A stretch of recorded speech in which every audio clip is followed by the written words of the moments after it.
L'homme est incapable sans Dieu de vouloir apporter une solution durable. La solution va paraître. Les feuilles de figuier, à la première minute, c'est bien vert, bien tendre. Ça cache encore la nudité. Les feuilles de figuier, dans les 3 premières heures, ça paraît encore vert, c'est pas encore sec. Le soleil est au zénith. Les feuilles de figuier, à la 6e heure, commencent à n'y plus couvrir.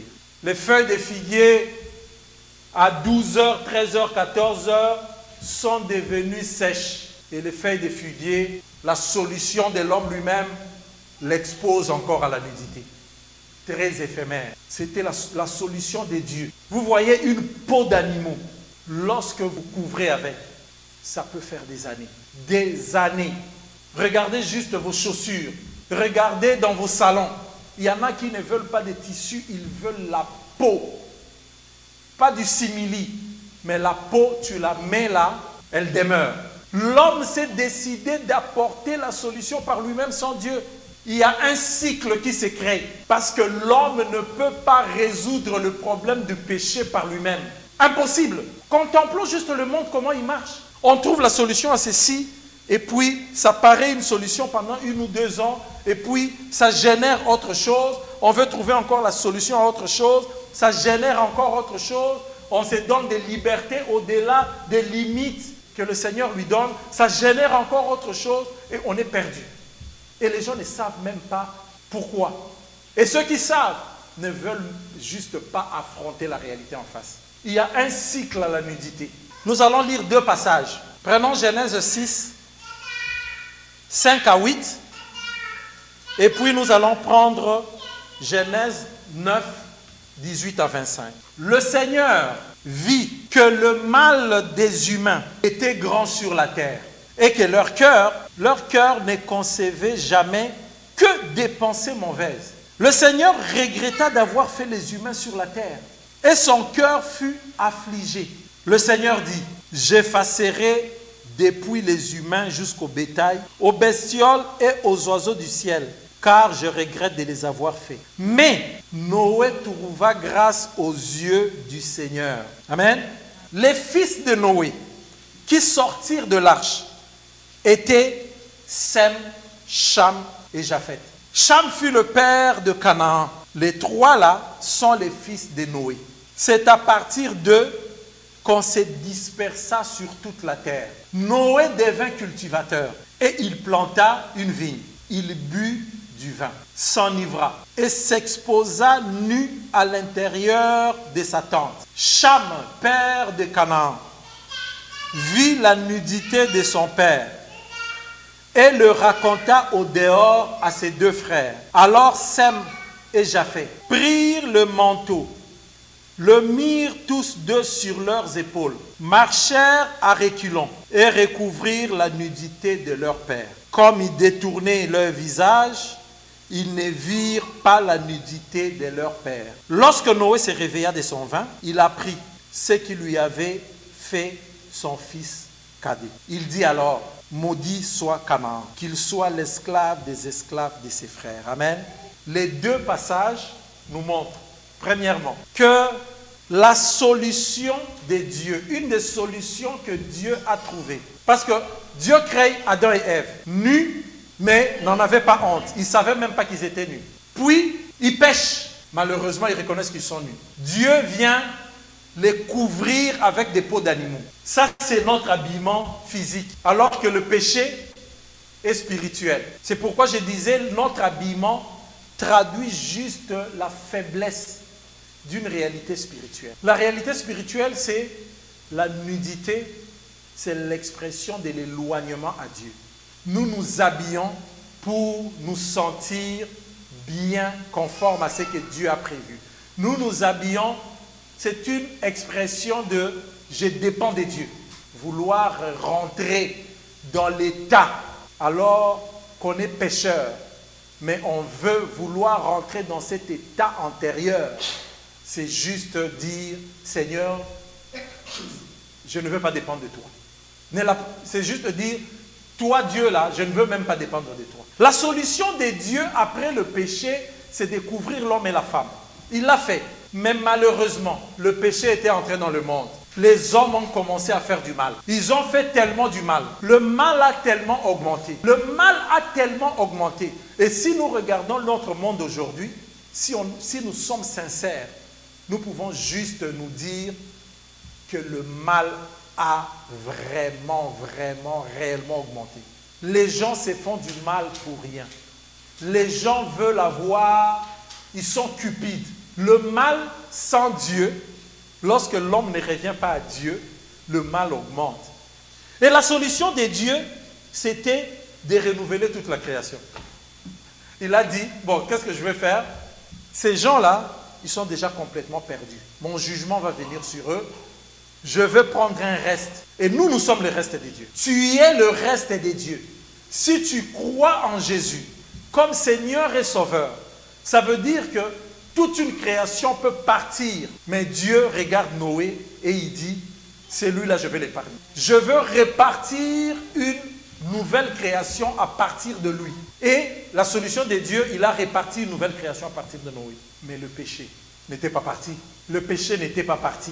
Une fois que la création a été renouvelée, où on s'est dit, tous les mauvais sont partis, ceux qui n'obéissaient plus, ceux qui préféraient demeurer nus, ceux qui n'ont pas accepté l'œuvre de Dieu, parce que même l'arche de Noé, c'est une illustration de Dieu couvre la nudité des hommes. Pendant que les déluges tombent, toute cette création-là a été couverte et protégée. Protégée complètement.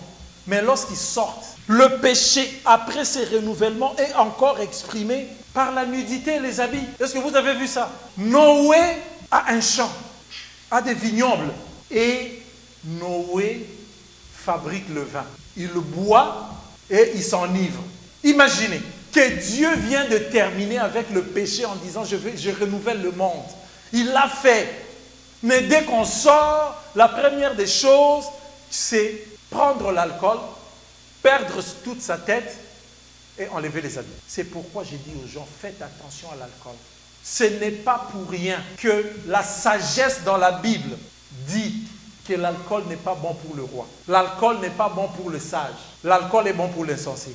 Qu'ils prennent parce que c'est lui qui a à cœur de diriger les hommes, le roi. S'il se retrouve dans la situation de Noé, vous comprenez qu'est-ce que peut être la suite. C'est pourquoi, lorsque Paul parle encore des choix des personnes qui doivent diriger l'Église, ils disent, l'ancien ne doit pas être adonné à l'alcool.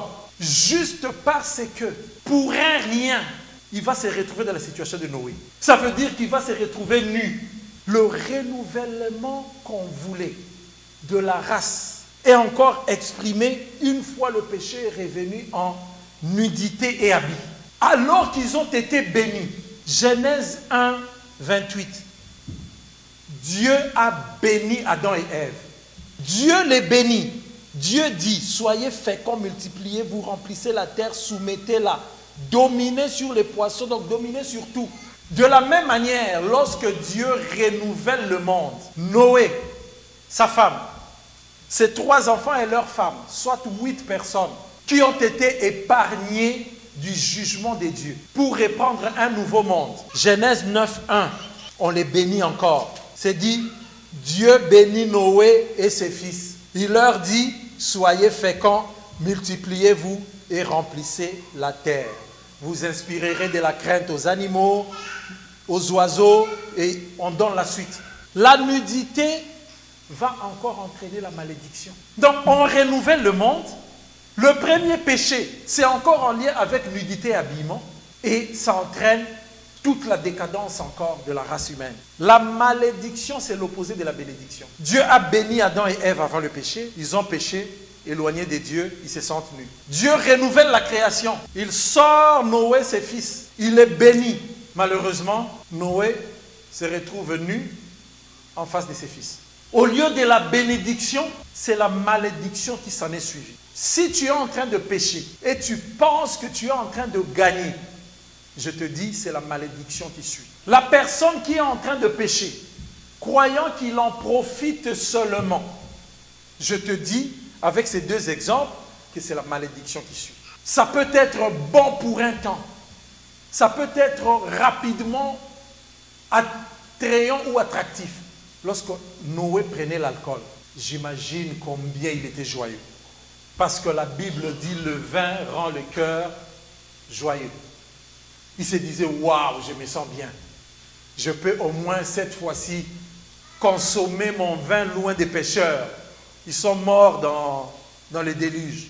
C'est ce qui arrive lorsque nous regardons les autres comme pécheurs. La parole de Dieu dit, prends garde à là où toi-même tu mets tes pieds. Lorsque nous disons ces choses, c'est pour que nous-mêmes, nous prenions garde. Nous prenions garde à là où nous allons mettre nos pieds. Parce que si nous ne le faisons pas, Noé, la première des choses, la personne qu'on a considérée comme celui qui a trouvé grâce, qu'on a béni, le premier péché en sortant, il se retrouve nu. Et c'est maintenant question d'habit. C'est maintenant question d'habit. Et pour se comprendre que la notion de nudité et d'habillement était déjà fort ancrée dans la race humaine, ces deux autres enfants n'ont pas voulu s'exposer.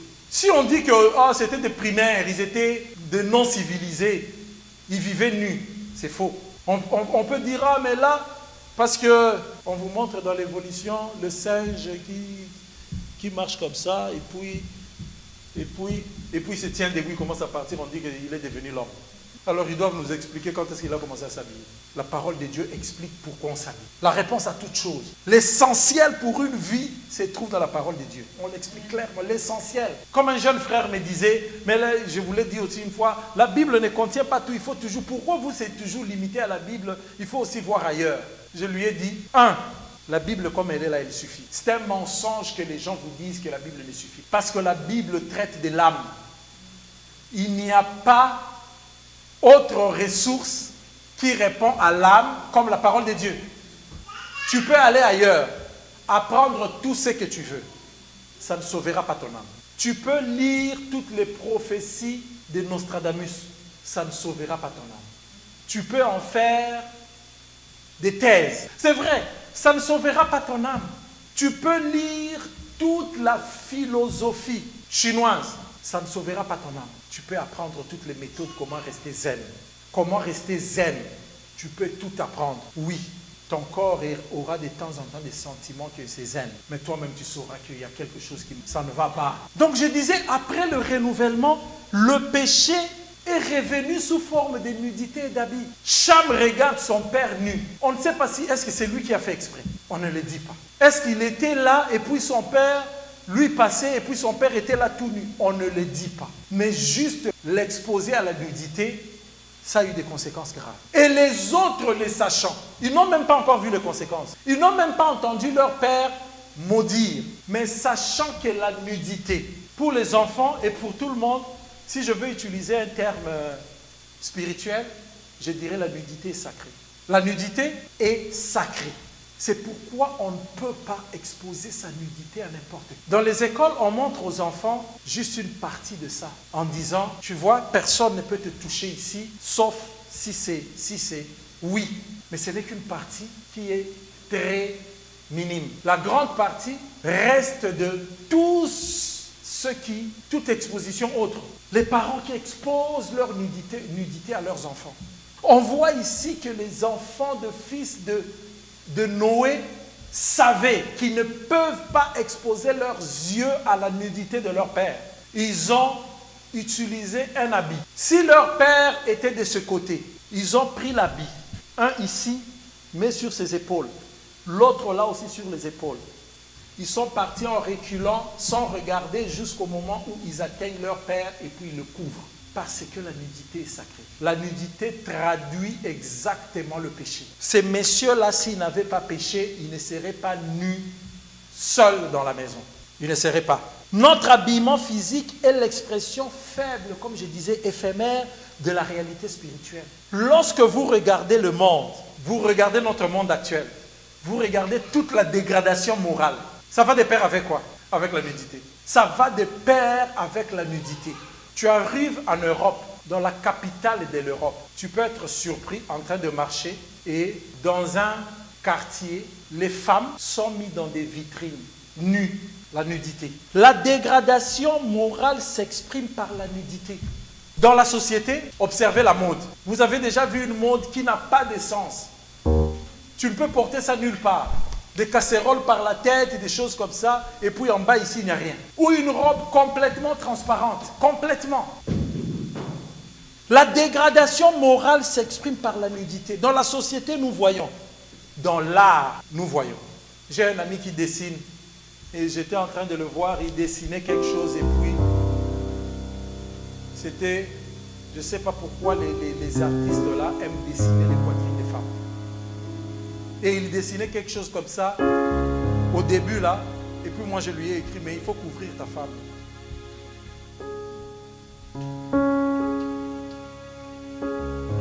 Dans le cinéma, n'en parlons même pas. Dégradation complète.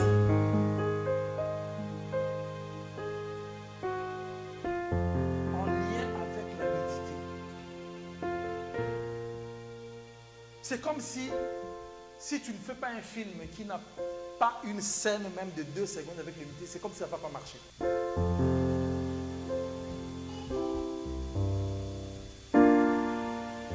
Dans les revendications, vous voyez les gens venir revendiquer, nous voulons que la femme soit libre, mais elles sont nues. Je pense que nous sommes en train de comprendre pourquoi il y a une signification profonde et spirituelle à ça. C'est lorsque ça se dégrade complètement que ça tend vers la nudité. Dans l'expression même de la liberté. Vous avez déjà vu des gens faire des parades, marcher. En termes de nous sommes libres, nous voulons exprimer notre liberté. Mais vous regardez comment ils sont habillés. Ils ne sont pas habillés. Ah non, nous sommes libres, nous allons rouler à vélo. Non, 60 personnes, 100 personnes là, se réunissent tout nus. Ils veulent rouler à vélo dans la ville. Pourquoi sois-toi allé vers la nudité?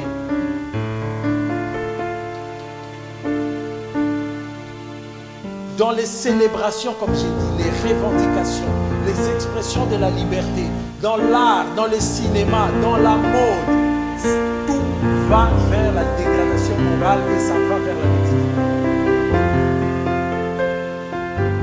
Dans les pratiques occultes, les orgies, ça tend vers la nudité. Et de fois même des gens qui paraissent avoir toute l'intelligence. Une sœur m'expliquait, alors qu'elle est à l'université, chercheuse. Et puis un jour, un de ses patrons lui dit, ah mais regarde, on peut aller manger et tout. Ils vont manger. Et dans le restaurant, c'est un restaurant chic, où les gens qui y vont sont aussi chic. Mais habituellement, lorsque nous disons chic, nous voyons chic par rapport à l'habillement.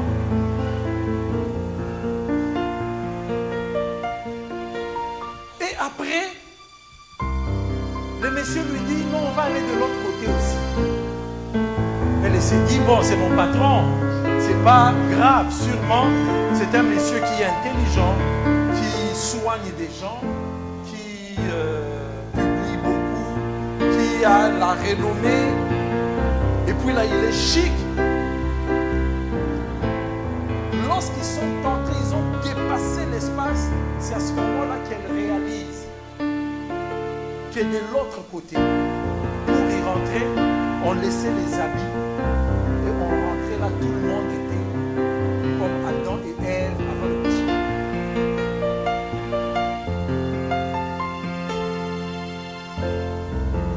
Elle s'est dit,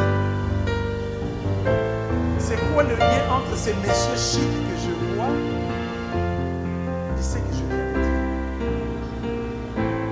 Depuis ce jour-là, ces messieurs-là ont fait le soir. Parce qu'il est sorti et il est parti. Elle n'a fait aucun lien entre les deux. L'occultisme, les orgies, ça va avec la nudité. Dans certaines cultures même, les parents vont maudire leurs enfants activement. en leur montrant la nudité. Il enlève les habits, il dit, moi, si c'est moi qui t'ai engendré, regarde ma nudité, je te l'expose, tu seras maudit. Parce que même le diable sait que la nudité, c'est plus que le simple fait de ne pas porter les habits. C'est la réalité spirituelle du manque des habits. La banalisation de la nudité pour ne plus la respecter. On voit comment il s'est banalisé. Comment c'est banalisé? Ah non, pourquoi il y a des hommes là qui restent torse nu? Nous aussi, nous devons enlever nos hauts. Parce que si les hommes les font, nous les femmes, nous devons aussi les faire pour être égaux. La banalisation. Et pourtant, la connaissance de la nudité est conséquente à la transgression de sa volonté. Bref, au péché. Observez la société dans laquelle nous vivons. Et observons, faisons attention à comment nous allons. Sinon, nous allons vivre le cycle de la nudité. Pas le cycle physique, nécessairement, mais le cycle spirituel de la nudité. L'homme a besoin de Dieu pour se départir de la honte du péché.